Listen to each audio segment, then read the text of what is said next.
Ademoğlu bir dünyaya gelirken at bilen avruyor alan yaksadır.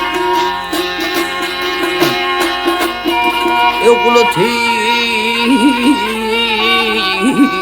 tayetinde bulunun bir pencefinne alan yaksadır.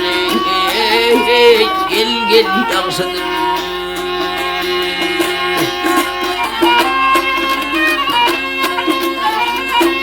Ay hatırım görküdür iner mayeler, ay hatırım görküdür iner mayeler, ilmin kuvveti merdane erleri, merdane erleri. Yalın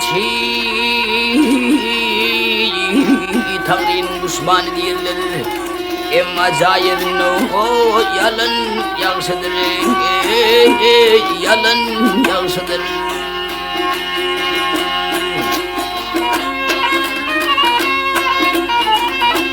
Ey maktumulu diğer sözüm daha kaçmaz. Ay maktumulu diğer sözüm daha kaçmaz. Namarda adam yollaşına karışmadı. Gel gel karışmadı. Gel yatan yerinde gülmek karışmadı. Toyun değil senin gülün yaksıdır. Gülün yaksıdır. Gel gel yansıdır. Ha.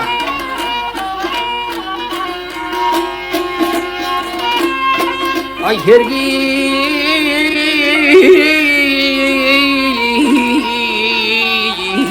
namar köprüsünden geçmenleri Garpul gücadı hop alen yansıdır. Gel gel yansıdır.